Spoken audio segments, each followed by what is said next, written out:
Olá pessoal do segundo ano do ensino médio, tudo bem?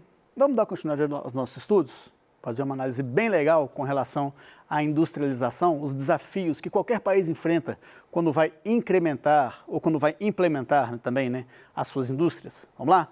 Bom, a gente vai analisar hoje, vai entender hoje, a relevância do processo de industrialização, analisar as particularidades desse processo, considerando aspectos sociais e aspectos econômicos. E vamos também hoje compreender os desafios aos quais esse processo, a industrialização, está sujeito. Bom, inicialmente, industrialização, processo no qual a indústria domina o sistema produtivo de uma região, tornando-o mais eficiente e gerando riquezas, ok? Bom, a gente, quando fala em industrialização, é impossível falar sem mencionar a Revolução Industrial, tá? Ela teve seu momento mais relevante, assim, no final do século XVIII e início do século XIX, e teve como principal característica a dinamização da produção. Então, uma produção que antes era feita de modo quase artesanal, com o uso de poucos equipamentos, muita mão de obra, e processos produtivos menos eficientes, ele se torna, a partir da Revolução, algo mais dinâmico, tá? Como resultado, desenvolveu-se a questão do capitalismo industrial. O que é isso? É você, em termos gerais, bem resumidamente, você vincular a produção industrial na principal mola para se dinamizar as relações comerciais, para se dinamizar as relações econômicas de um determinado país ou de uma região, tá? Bom, como consequência também, você intensifica o processo de urbanização. Claro, você implanta uma indústria num determinado local, consequentemente, você vai gerar um processo de urbanização naquele local. Você vai ter um aumento de residências, de prédios comerciais, dos setores de serviços, tudo vinculado àquela região que começou a ser industrializada ou teve a sua industrialização dinamizada, potencializada. Bom, o que vem a ser, pessoal, nesse aspecto, uma industrialização tardia? A gente verifica isso quando a gente analisa casos de países, os chamados países em desenvolvimento ou países emergentes, que iniciaram o seu processo de industrialização mais tarde, Claro, tardia, óbvio, mais tarde, A gente percebe isso com mais facilidade quando a gente compara a questão da Europa. Por tudo que a história apresenta para a gente percebe que na Europa tudo se deu de forma mais rápida e tudo foi iniciado na Europa. Tudo que eu digo com relação à urbanização, à modernização das relações econômicas, a dinamização das relações sociais e também ao processo de industrialização. Os europeus, historicamente, figuraram como os colonizadores, como aqueles desbravadores que levaram o progresso, a civilização para vários pontos do planeta. Então, se você tem a Europa como a pioneira no processo de industrialização, do outro lado da moeda, você tem aqueles países que foram ocupados por europeus, que foram colonizados, que sofreram a influência cultural, social e econômica dos europeus, como países onde o processo de industrialização aconteceu de forma mais tardia. Por que isso? Porque, entre outras coisas, porque para os europeus interessava ter aqueles países como centros coloniais, Então, não era interessante permitir que ali se desenvolvesse qualquer tipo de produção industrial. Porque um dos motivos que levaram a Europa a promover a colonização em várias regiões do planeta foi exatamente buscar fontes de matéria-prima, mercado consumidor e também mão de obra mais baratos para suas indústrias. Então, por isso, não interessava permitir que as suas colônias se industrializassem também.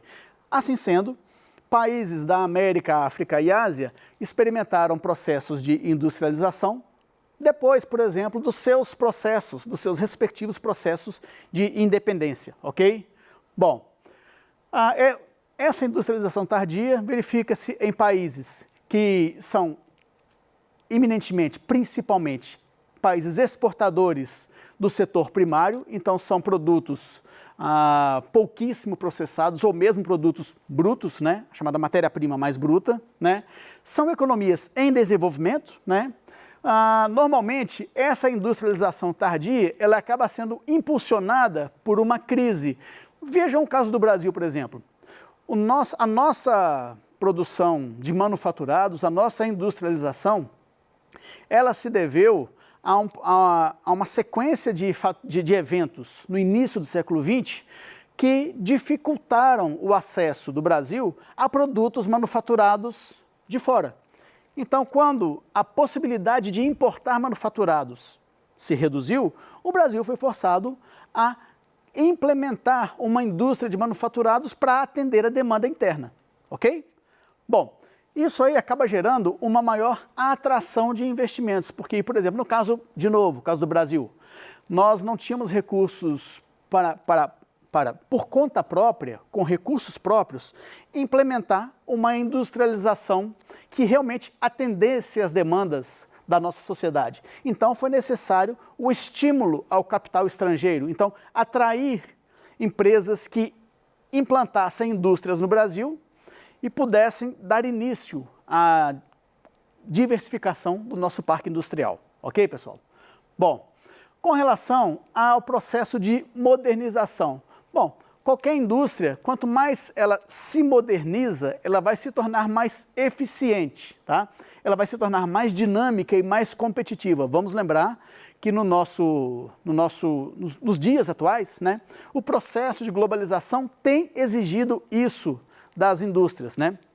Então, uma indústria cada vez mais mecanizada, né, cada vez menos poluente, por exemplo, né, que exige uma mão de obra cada vez mais capacitada. E aqui a gente faz uma pausinha para analisar o seguinte aspecto.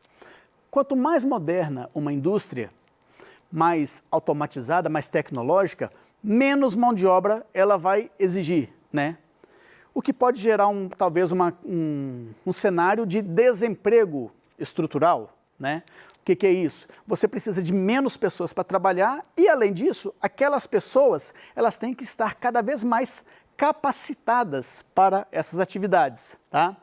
Bom, nesse aspecto de modernização industrial, você tem uma presença discreta do Estado, então pouca presença do Estado. Por quê? Dentro daquela questão do liberalismo e do neoliberalismo, né, você tem a presença de uma economia onde os próprios agentes da economia se organizam. Então, aquela economia mais dinâmica, ela mesmo se autorregula, ela cria as próprias regras, né? E o Estado, ele atua mais como um agente fiscalizador, talvez, né? Regulador para verificar, para corrigir determinadas distorções, mas nessa situação, a presença do Estado ela está cada vez mais reduzida, tá? Isso Brasil, mundo afora, ok, pessoal? Maquinário tecnológico, já analisamos aqui, né? E investimentos, são necessários cada vez mais investimentos cada vez mais pesados, não só na produção, na fabricação desse maquinário, mas também na capacitação dos profissionais que vão atuar nessa indústria cada vez mais exigente. Ok, pessoal? Bom, e como é que ficam as relações profissionais? Vamos voltar um pouquinho lá na Revolução Industrial, Europa, principalmente Inglaterra. A gente teve uma situação lá em que os operários, que naquele período e hoje também, eram os principais responsáveis pela geração da riqueza que a atividade industrial propiciava, esses operários tinham péssimas condições de trabalho, né?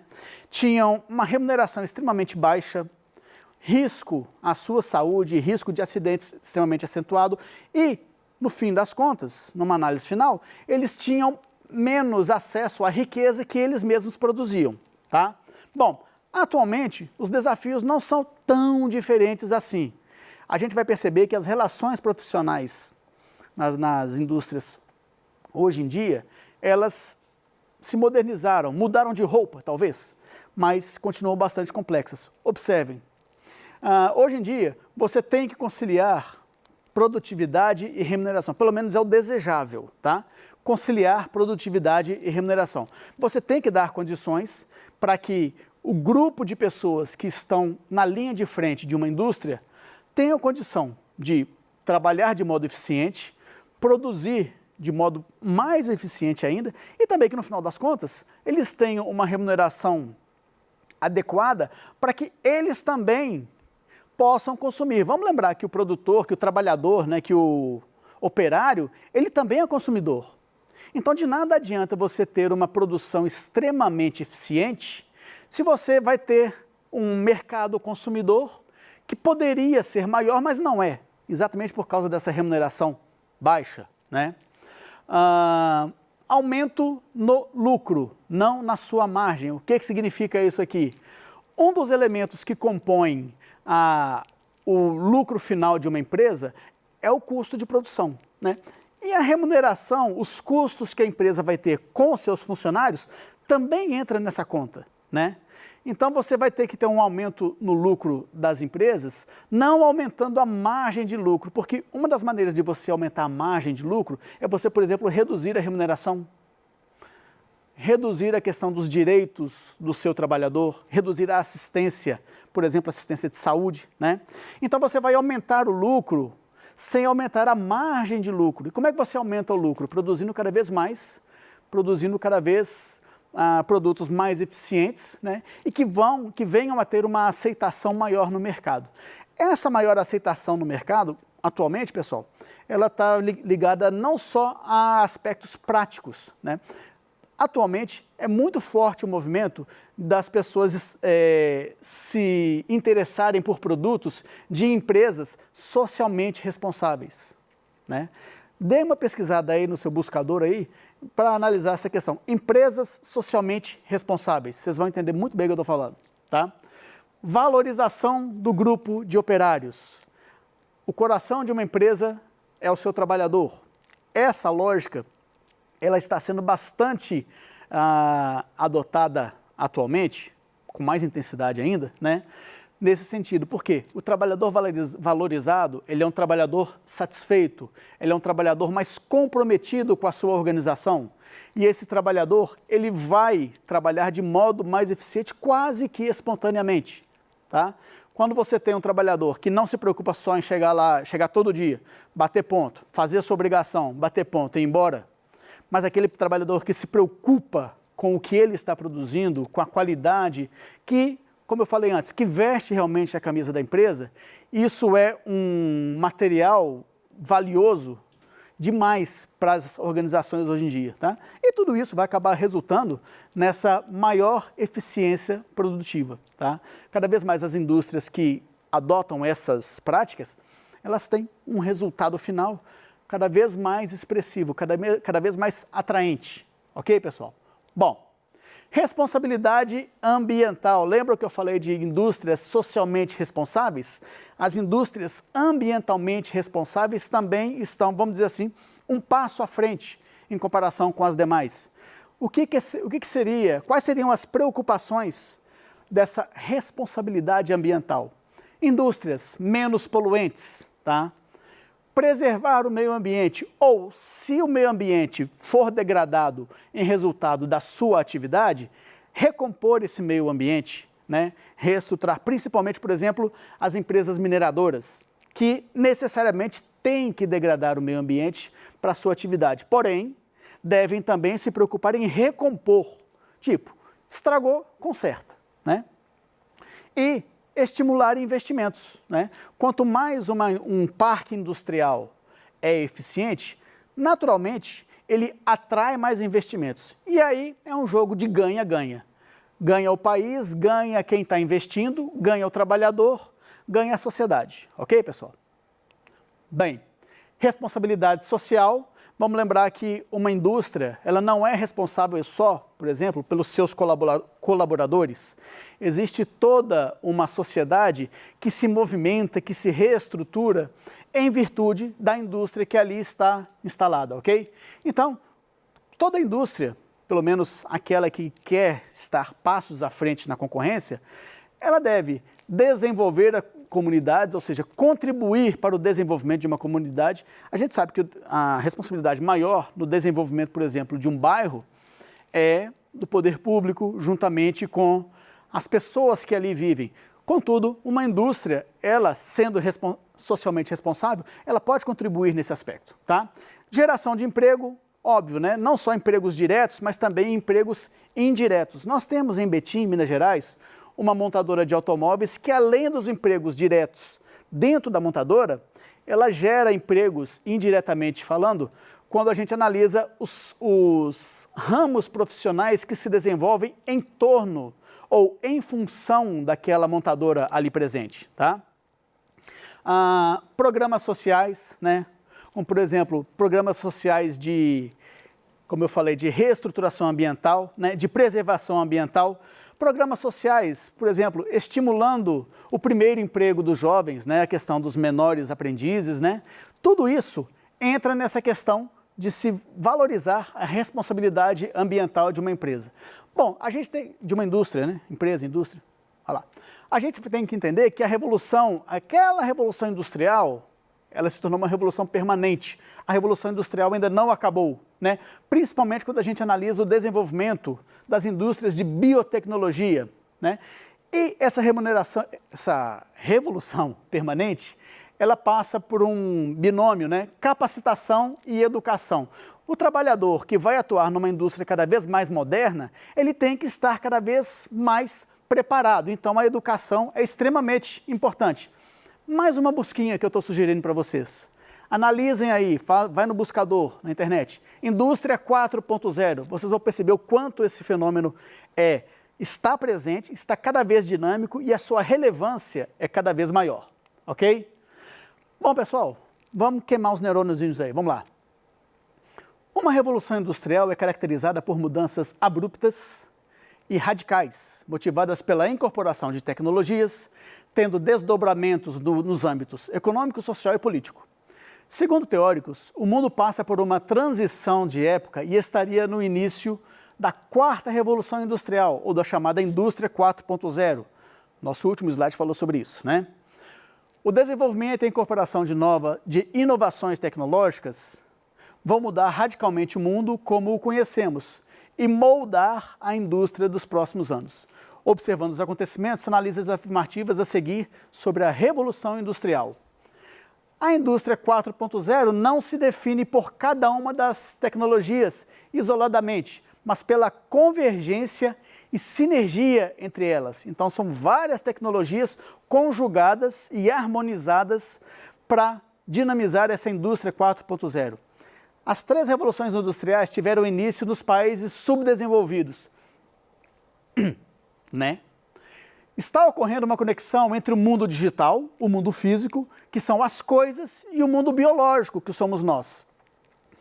A segunda revolução aconteceu na Inglaterra, tendo como principais inovações a eletricidade e seu emprego. A segunda revolução industrial, ok? E a primeira revolução aconteceu movida por tecnologias mecânicas, como máquinas a vapor e as ferrovias. Diante dessas 5 afirmativas, as corretas são essas 3. 1, 3 e 5. Ok, pessoal? Bom, na nossa aula, a gente conseguiu perceber que a industrialização, além de um processo irreversível, é também dinâmica, né? E envolve vários setores e, por isso, enfrentam uma série de desafios para a sua consolidação. Ok, pessoal? Grande abraço para vocês, muito obrigado pela oportunidade e até a próxima, se Deus quiser. Grande abraço.